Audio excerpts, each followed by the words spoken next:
CM Chandrababu Kuppam పర్యటన రెండో రోజు కొనసాగుతుంది. ఈ పర్యటనలో భాగంగా నియోజకవర్గ వ్యాప్తంగా పలు అభివృద్ధి కార్యక్రమాలకు సీఎం శ్రీకారం చుడుతున్నారు. సెట్టుపల్లి, గుట్రాలపల్లి, తంగుర్ది గ్రామాల్లో పర్యటించిన సీఎం నలగంపల్లిలోని నెట్జీరో మోడల్ హౌస్లను పరిశీలించారు. అనంతరం కుప్పం ఏరియా ఆసుపత్రిలో సిటీ స్కాన్, డయాలసిస్ కేంద్రాన్ని ప్రారంభించారు. మరి కాసేపట్లో స్వర్ణ కుప్పం విజన్ 2029 పై ఉన్నత స్థాయి సమీక్ష నిర్వహించబోతున్నారు చంద్రబాబు. ఇక సమీక్ష అనంతరం స్వర్ణకుప్పం ప్రవేశ ద్వారాన్ని సీఎం ప్రారంభిస్తారు. మధ్యాహ్నం ఎల్పీజీ శ్మశాన వాటికను ప్రారంభించబోతున్నారు. అలాగే 117.75 కోట్లతో మోడల్ కుప్పం బస్టాండ్, కొత్త డిపో నిర్మాణానికి శ్రీకారం చుట్టనున్నారు. ఈ కార్యక్రమాల అనంతరం బహిరంగ సభలో ప్రసంగిస్తారు.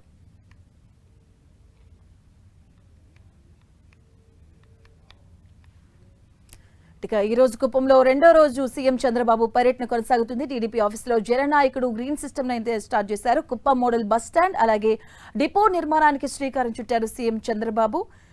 పలు అధికారులతో సమీక్ష చేస్తున్నారు. కుప్పంలో కొనసాగుతుంది సీఎం చంద్రబాబు టూర్. ఇదే అంశానికి సంబంధించిన పూర్తి అప్డేట్స్ మా కరెస్పాండెంట్ మురళి అందిస్తారు. మురళి, రెండవ రోజు కూడా తన సొంత నియోజకవర్గం కుప్పంలో ఏపీ సీఎం చంద్రబాబు నాయుడు చాలా బిజీగా గడుపుతున్నారు. 10 గంటల ప్రాంతంలో ఆయన బయటకు రావడం జరిగింది. రావడంతో మొత్తం కార్యక్రమం అంతా కూడా షెడ్యూల్ ప్రకారమే కొనసాగుతుంది. ప్రధానంగా తొలుత కంగుంది గ్రామంకి వెళ్లారు. అక్కడ దాదాపు భూమి లేని ఒక 320 మందికి అసైన్డ్ పట్టాలు ఆయన పంపిణీ చేశారు. దాదాపు 60 ఏళ్లుగా వీరంతా కూడా ఈ భూమి కోసం ప్రయత్నిస్తున్నారు. దాదాపు 529 ఎకరాలకు సంబంధించిన ల్యాండ్ ఇది. మొత్తం అందరికి కూడా ఇవాళ ప్రతిష్టాత్మక రీతిలో వారికి అంతా కూడా పట్టాలు అందజేయడం జరిగింది. దీని తర్వాత ఆయన ప్రధానంగా నలగాంపల్లి అనే ఒక విలేజ్కి వెళ్ళారు. కుప్పం నియోజకవర్గంలోనేది.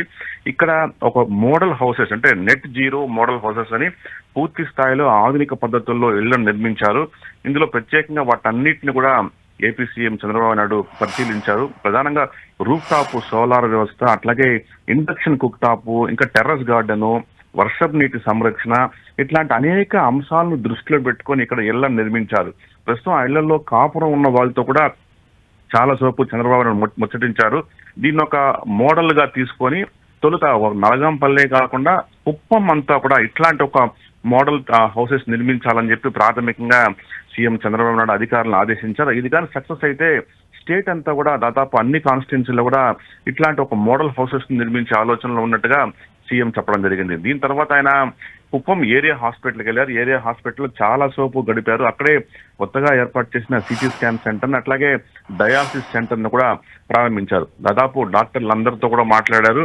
అట్లాగే పేషెంట్స్ తో కూడా మాట్లాడారు. ఎట్లాంటి వైద్య సేవలు అందుతున్నాయి, వైద్యులు ఎలా చూస్తున్నారు, అలాంటి అనేక అంశాలను రోగులతో మాట్లాడి ఆరా తీశారు. ఇంకా అక్కడే ఆ హాస్పిటల్, కుప్పం ఏరియా హాస్పిటల్ ఒక మోడర్న్ కార్పొరేట్ హాస్పిటల్ గా తీర్చిదిద్దాలి. ఇందుకు సంబంధించి మరింత అధునాతన సదుపాయాలు కల్పించబోతుంటే కూడా ఆయన చెప్పడం జరిగింది. చుట్టుపక్కల వందలాది విలేజెస్ నుంచి వైద్యం కోసం ఇటు కేవలం అటు బెంగళూరుకో, చెన్నైకో లేక తిరుపతి వైపు వెళ్లకుండా ఇక్కడే వారికి మెరుగైన వైద్య సేవలు అందేలా చికిత్స అందించాలి. తక్షణ వైద్య సాయమే రోగికి అత్యంత ముఖ్యం అని చెప్పి వైద్యులు కూడా ఆయన కొంత దిశానిర్దేశం చేశారు. ఏరియా హాస్పిటల్ ని మరింతగా డెవలప్ చేయబోతున్నట్టుగా కూడా ఈ సందర్భంగా ఏపీ సీఎం చెప్పడం జరిగింది. ఇక తర్వాత మరి కాసేపట్లో బస్ స్టాండ్ నిర్మాణానికి శంకుస్థాపన చేయబోతున్నారు. Right, thank you Murali.